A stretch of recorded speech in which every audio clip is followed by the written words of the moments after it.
Hello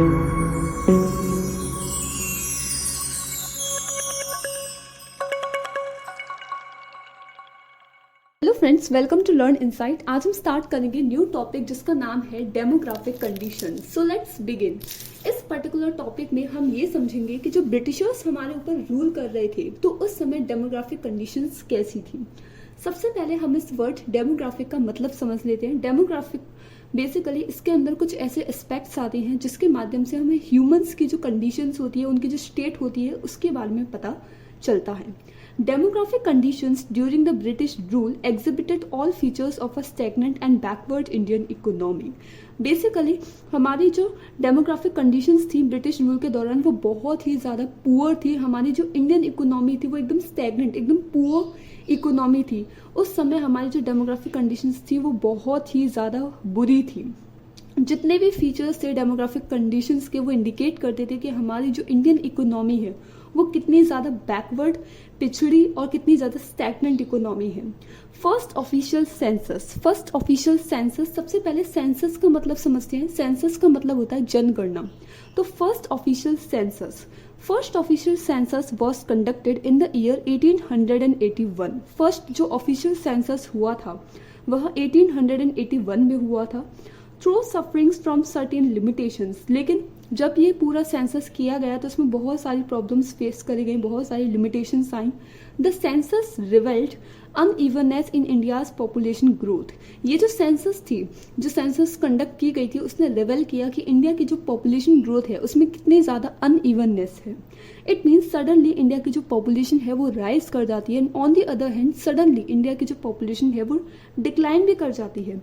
From 1881 onwards, census operations were carried out after every 10 years. Basically 1881 के बाद से ही हर 10 साल बाद सेंसस किया जाता है। 1921 ईयर ऑफ ग्रेट डिवाइड। 1921 को हम ईयर ऑफ ग्रेट डिवाइड कहते हैं। Before 1921 India was in the first stage of demographic transition. Basically 1921 से पहले इंडिया डेमोग्राफिक ट्रांजिशन की पहली स्टेज में था। पहली स्टेज बेसिकली जहाँ पर बहुत ज़्यादा हाई बर्थ रेट थी, हाई डेथ रेट थी। तो इंडिया जो था वो डेमोग्राफिक ट्रांजिशन की पहली स्टेज में था before the 1921। But next the second stage of transition begins after 1921। और जो सेकेंड स्टेज थी डेमोग्राफिक ट्रांजिशन की वो बिगिन होती है 1921 के बाद से। इसीलिए हम 1921 को ईयर ऑफ ग्रेट डिवाइड कहते हैं। So the year 1921 is described as the year of great divide. Next एक बॉक्स से रखा है, हम उसको भी डिस्कस कर लेते हैं। Why 1921 is called year of great divide. क्यों हम 1921 को ईयर ऑफ ग्रेट डिवाइड कहते हैं। Before 1921, India was in the first stage of demographic transition with very high death rate. Basically, 1921 में इंडिया जो था वो पहली स्टेज में था डेमोग्राफिक ट्रांजिशन की, जहाँ पर बहुत ज़्यादा हाई बर्थ रेट थी, हाई डेथ रेट थी। The death rate fluctuated from year two year. ये जो डेथ रेट थी वो हर साल बदलती रहती थी, फ्लक्चुएट करती रहती थी। And as a consequence the size of population remain almost stationary. And इसका रिजल्ट क्या निकल के आया कि इंडिया की जो पॉपुलेशन का जो साइज था वो स्टेशनरी था। उसमें कितनी भी इंक्रीज हमें, मतलब बिल्कुल भी इंक्रीज हमें देखने के लिए उसके अंदर नहीं मिली। इंडिया की जो पॉपुलेशन का जो साइज था वो स्टेशनरी ही था with the beginning of decline in death rate. लेकिन धीरे धीरे करके जब डेथ रेट्स जो है वो डिक्रीज होते हैं, जो पॉपुलेशन थी कंट्री की वो एंटर्ड कर जाती है second stage of demographic transition. The second stage of transitions begin after 1921। और जो सेकंड स्टेज है डेमोग्राफिक ट्रांजिशन की वो बिगिन हुई है 1921 के बाद से।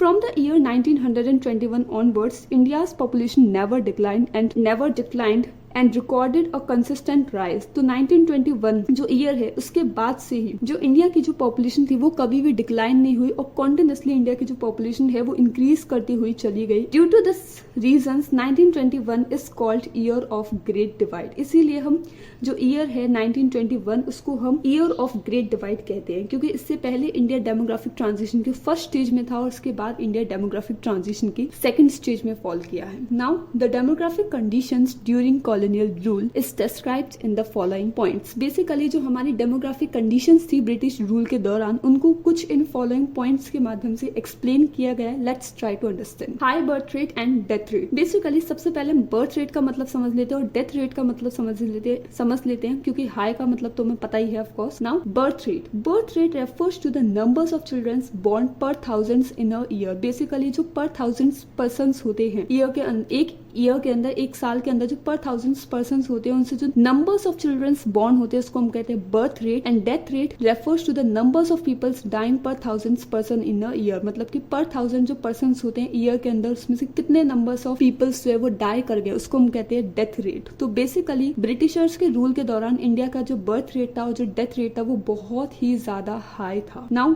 extremely low literacy rate. Literacy rate refers to the total number of literate person expressed as a percentage of total population. Basically literacy rate का मतलब क्या होता है? बहुत ज्यादा कम literacy rate थी during the British rule and I hope कि आपको literate and educated में फर्क होगा, पता होगा कि क्या होता है literate और क्या होता है educated. Basically literate हम ऐसे person को बोलते हैं जिसको एक लैंग्वेज बोलनी भी आती है और लिखनी भी आती है. Educated जिसको एक अच्छी नॉलेज हो किसी पर्टिकुलर फील्ड की या फिर ओवरऑल एक कमांड हो चीजों पर उसको हम कहते हैं एजुकेटेड. सो ये फॉर श्योर है कि जो पर्सन एजुकेटेड है वो लिटरेट भी है, लेकिन जो पर्सन लिटरेट है वो एजुकेटेड भी हो ऐसा कंपलसरी नहीं है. नाउ लिटरेसी रेट का मतलब क्या होता है? Literacy rate refers to the total numbers of literate person expressed as a percentage of total population. जो टोटल पॉपुलेशन है उसमें से कितने नंबर्स ऑफ पर्सन ऐसे हैं जो कि लिटरेट है उसको हम कहते हैं literacy rate. So basically literacy rate जो था वो बहुत ही ज्यादा लो था. द ओवरऑल लिटरेसी रेट जो थी वो 16% की थी, 16% से भी कम की थी. Out of this the females literacy level was at the negligible low of about 7%. और बेसिकली अगर हम फीमेल्स की बात करें तो फीमेल्स का जो लिटरेसी रेट था वो और भी ज्यादा कम था. Poor health facilities. Basically Britishers के दौरान जो हेल्थ फैसिलिटीज थी वो बहुत ही ज्यादा पुअर थी. Public health facilities were either unavailable to a large mass of population और when available were highly inadequate. Basically public जो हेल्थ फैसिलिटीज थी वो बहुत सारे नंबर्स ऑफ पीपल्स को तो अवेलेबल ही नहीं हो पाती थी, उनको मिलती ही नहीं थी वो सर्विसेज. बट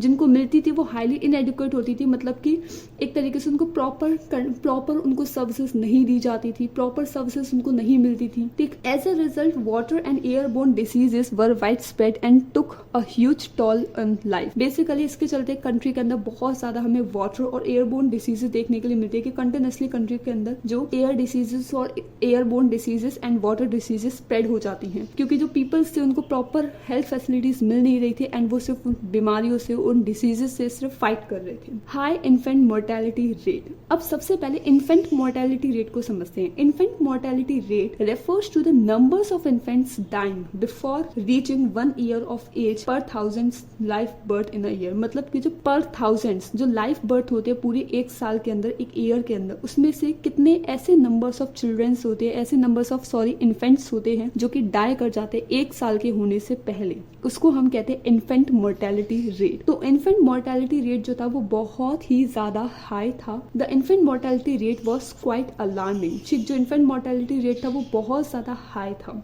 अब आपको डेटा को याद करने की जरूरत नहीं है, वो सिर्फ अंडरस्टैंडिंग के लिए दे रखा है. बट यस आपको ये चीज पता होनी चाहिए कि इन्फेंट मोर्टेलिटी रेट क्या हो. नेक्स्ट लो लाइफ एक्सपेक्टेंसी. ठीक. अब सबसे पहले समझो कि लाइफ एक्सपेक्टेंसी का मतलब क्या होता है. Life expectancy refers to the average number of years for which peoples are expected to life. Basically life expectancy क्या होती है? लाइफ एक्सपेक्टेंसी बेसिकली ये वो एवरेज नंबर होता है जितना एक पर्सन एक्सपेक्ट कर सकता है कि हाँ एक इंडिविजुअल इतना तो जीता है. इट मीन्स इतना तो वो लिव करता ही है. ठीक. 35 जैसे उस समय जो उस समय जो लाइफ एक्सपेक्टेंसी रेट था वो 32 ईयर्स था. मतलब कि ऐसा एक्सपेक्ट किया जाता था कि एक पर्सन एटलीस्ट 32 ईयर्स तक तो जी ही सकता है, ठीक, लिव कर सकता है. In contrast to the present 9 years. And currently अगर हम बात करें तो करंटली अगर हम बात करें तो आज लाइफ एक्सपेक्टेंसी रेट क्या है? सही रेट नहीं, अगर हम करंटली बात करें तो आज लाइफ एक्सपेक्टेंसी क्या है? 69 ईयर्स. Wide spread poverty. ठीक. ब्रिटिशर्स के दौरान हमें बहुत ज्यादा कंट्री के अंदर वाइड स्प्रेड पॉवर्टी देखने के लिए मिली है. There was no reliable data about the extent of poverty. Basically हमारे पास कोई भी ऐसा प्रॉपर डेटा नहीं है जिसके माध्यम से हम ये बता सके कि इंडिया के अंदर कितनी ज्यादा पॉवर्टी थी during the British rule. But ये चीज फॉर श्योर है कि यस इंडिया के अंदर पॉवर्टी थी during the British rule. But there is no doubt that extensive poverty prevailed in India during the colonial period. So वही कहा है कि इस चीज में कोई शक नहीं है कि इंडिया के अंदर ब्रिटिश रूल के दौरान, कॉलोनियल पीरियड के दौरान कंटिन्यूसली जो पॉवर्टी थी वो एग्जिस्ट करती थी। इट मीन्स जो पॉवर्टी थी वो एग्जिस्ट करती थी इंडिया के अंदर। The overall standard of living common peoples in India was very low and there was wide spread poverty in the country. Basically जो ओवरऑल अगर हम बात करें तो पीपल्स का जो लिविंग ऑफ स्टैंडर्ड होता था, जो कॉमन पीपल्स का जो लिविंग ऑफ स्टैंडर्ड होता था वो बहुत ही ज्यादा लो होता था। वाइड स्प्रेड पॉवर्टी हमें कंट्री के अंदर देखने के लिए मिलती थी during the British rule. Thank you. Next lecture में हम समझेंगे ऑक्यूपेशनल स्ट्रक्चर के बारे में।